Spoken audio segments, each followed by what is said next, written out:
If you've ever felt jealous, you might notice how it can completely hijack your body.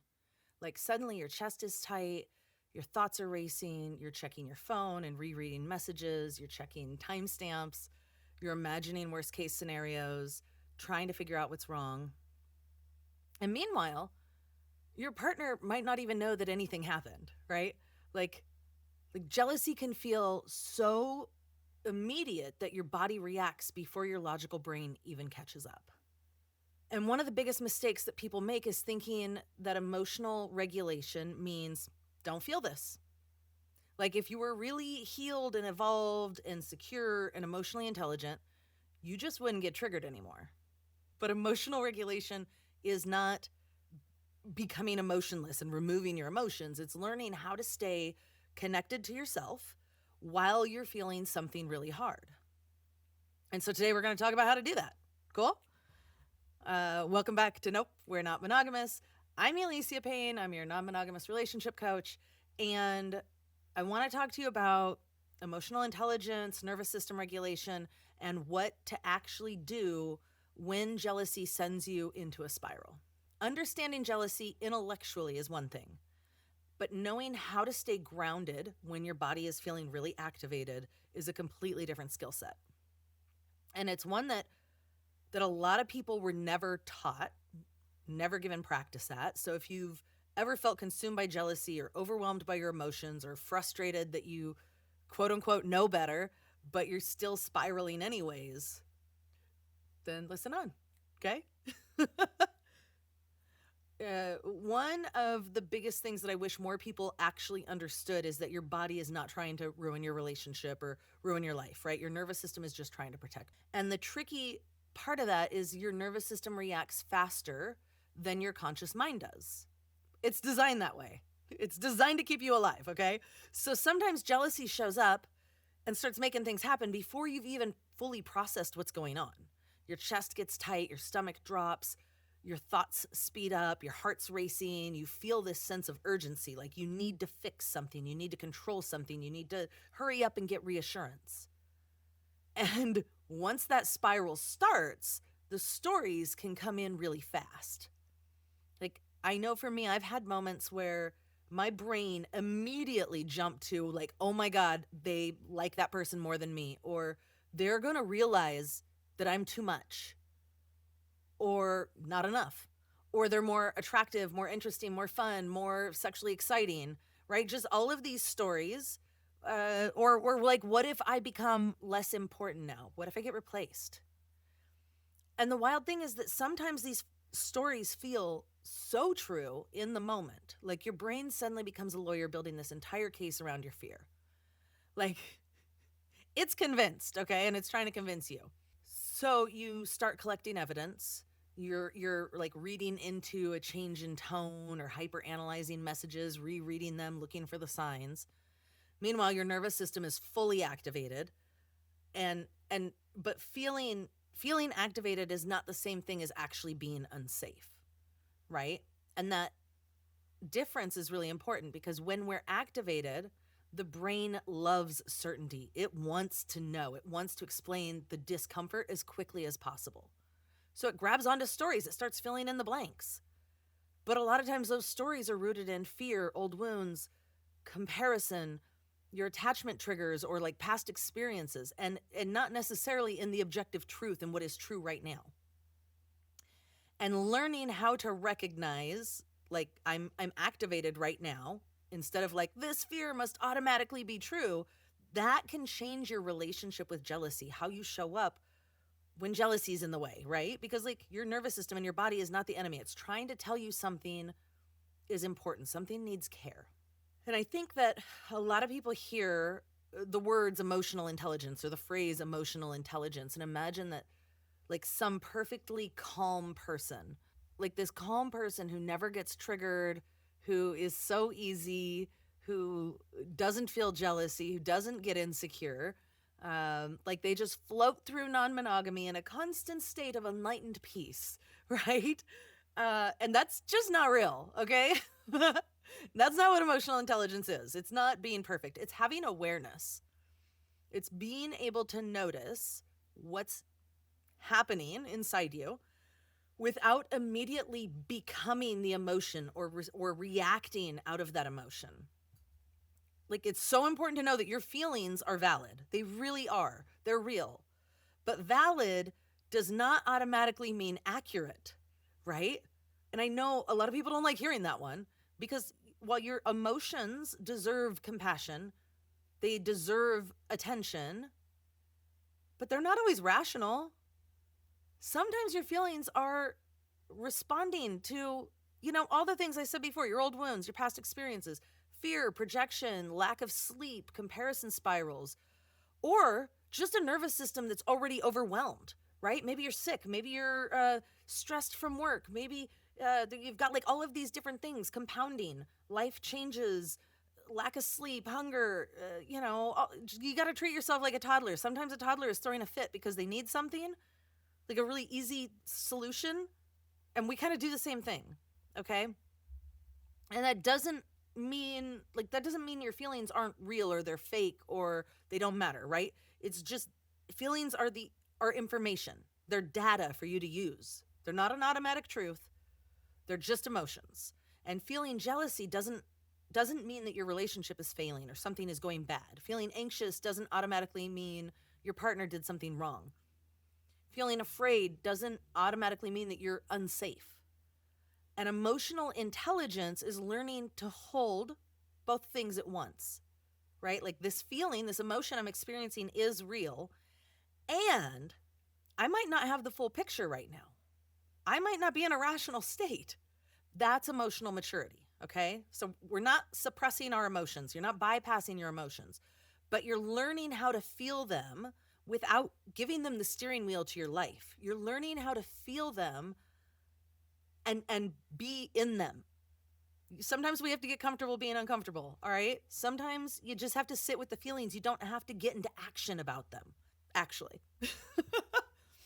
Okay, let's talk about mindfulness for a second. And I know sometimes when people hear the word mindfulness, they immediately picture somebody telling them, just breathe, maybe go do yoga, just meditate, while their entire nervous system is on fire. And that's not what I'm talking about here, okay? Those things have their place. But mindfulness isn't just pretending that everything feels okay. It's not forcing yourself to calm down. It's not gaslighting yourself out of your feelings. Don't do that. When I say mindfulness, I mean staying present long enough to understand what's actually happening. So instead of immediately reacting or shutting down or building this like catastrophic future in your head, it's slowing down enough to notice my chest feels really tight, my stomach dropped, I feel panicky, I feel a sense of urgency, I feel afraid, right? Without turning those sensations into facts, without attaching a story to them. Like, that's the practice. That's the thing. That's mindfulness. So not like I feel anxious, that means something bad is happening. But just I notice a feeling of anxiety. That actually makes a huge difference. And sometimes the most emotionally intelligent thing you can do is pause before reacting. Before you send the text, before you make assumptions, before you start demanding reassurance, before you spiral deeper into the story that your brain has created to validate what you're feeling, right? Because when we slow down, we actually create some space. And space gives you access to choice. It empowers you. It gives you the opportunity to choose what you're going to say, how you're going to behave, how you're going to react. And you don't have to believe everything that you think. All right? That's kind of a game changer, because when jealousy hits, when it gets activated, the brain starts telling a story really fast, right? My partner likes them more than me. I'm being replaced. They're going to leave. Everything is terrible. I'm not enough.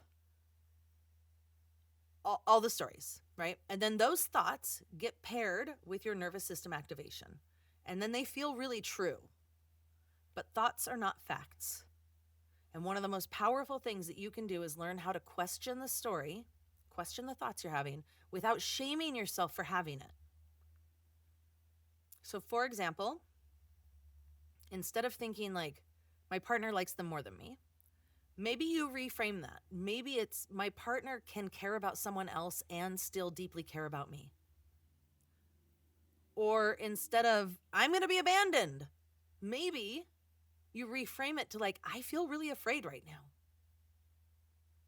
Because I feel afraid is true and it leaves room for curiosity. I'm being abandoned turns this sense of fear into certainty and like self-fulfilling prophecy, right?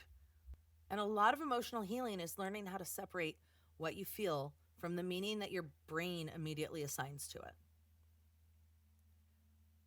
And honestly, a huge part of healing jealousy is about building emotional resilience. Okay. It's not about being numb or being unbothered or being cool.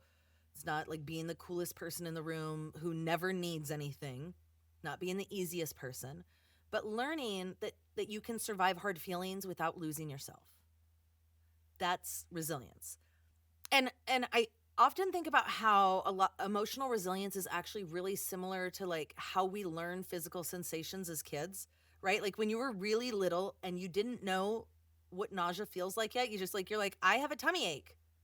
And then all of a sudden you're throwing up. Where did this come from? Why am I suddenly puking? Like you did not yet recognize the cues. You didn't register like, oh, this feeling in my tummy means I'm going to vomit, right? But as you grow up, your body learns. As you experience things, you go, oh, I know what this feeling is. Still sucks, but I know what it is. And I know that, like, instead of just puking all over myself or on mom, I'm going to go to the bathroom and puke in the toilet or grab a whatever, right? I won't go deeper into that. Right? But like kind of the same thing. You have the experience and you learn what it feels like, and after a couple of times you're like, I know what this is. Right? You recognize the sensations before the full experience takes over. And emotions work really similarly, right? Especially emotions like jealousy. At first, jealousy can feel like really overwhelming because you don't yet recognize the early signals. You don't notice it until it's like taken over. You just know like I'm spiraling and everything feels really bad. But emotional resilience is learning your emotional cues earlier, like starting to recognize like, "Oh, my chest is getting tight. Oh, I'm starting to compare myself. My abandonment wound is getting activated, or like my nervous system is moving into panic." Like those little awarenesses start to change things because once you recognize the feeling earlier, you have more choice in how you respond. You can slow down, you can breathe, you can start to regulate yourself, you can look for support, you can reality check the story. You can start to take care of yourself before the spiral fully takes over, before your nervous system has decided you're not just jealous, but a lion is about to kill you, right? And that is how you build resilience. It's not never feeling jealous, but it's learning how jealousy feels in your body well enough that you can stay connected to yourself inside of it. And then it actually goes a lot faster, right? But like really it takes practice because emotional resilience gets built in these little moments, in these little experiences. Every time you pause instead of react, every time you stay present instead of like abandoning yourself, every time you take a deep breath instead of feeding the panic story, every time you survive a hard feeling without collapsing into shame, that's the work. And then over time, your nervous system starts to learn, like, oh, I've felt this before. I can handle this. This feeling is intense, but it's survivable. It doesn't equal death, right? So getting comfortable with being uncomfortable is part of how real emotional security starts to grow. So the next time that jealousy pops its little head up, here's something simple I want you to try. I want you to pause and notice what's happening in your body. Name the sensations, all of them, right? Oh, I'm feeling my heart is pounding, my cheeks are flushed, my hands are cold, whatever is happening, right? Name them out loud and then separate the feelings from the facts. Like, what do I know to be absolutely true in this moment? Would it, everybody agree this is 100% a fact? Or am I feeling in the blanks? Am I taking my feelings and assigning some meanings to them? And also ask yourself, like, what inside of me needs care right now? Not punishing yourself, not shaming yourself. What inside of you needs care? Not what do you need your partner to do, but what do you need? Okay? What do you need for yourself? What can you do for yourself? Because the goal isn't to never feel jealousy again. You're going to feel it again. It's fine, right? But the goal is to stop losing yourself inside of it, to stop doing things that you don't want to be doing. And this is the kind of work that we're doing inside Beyond Jealousy, because insight is really powerful. But, like, you can read the books, listen to the podcasts, you can go, oh, I know why I do this. And yet the same thing keeps happening, right?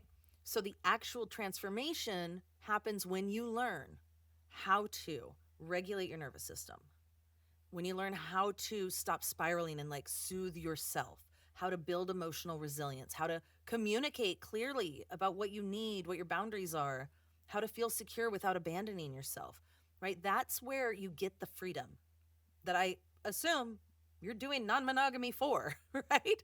It's not becoming someone who never feels hard things, but it's becoming someone who knows how to meet those feelings, how to sit with those feelings differently. So if any of this hits home for you, the link for Beyond Jealousy is in the show notes, or you can go to aliciapayne.com/jealousy. And as always, take what resonates and leave the rest. Not all of this applies to everyone. Your healing gets to be personal. Your relationships get to be unique. Like, your path is yours. Do it your way. But if this episode like helped you feel like seen or understood, I subscribe, leave a review, leave a comment, share it with someone who needs to hear it. Let more people know, okay? Thank you so much for being here. Bye. My abandonment my abandonment womb. Wow. My abandonment wound is getting activated.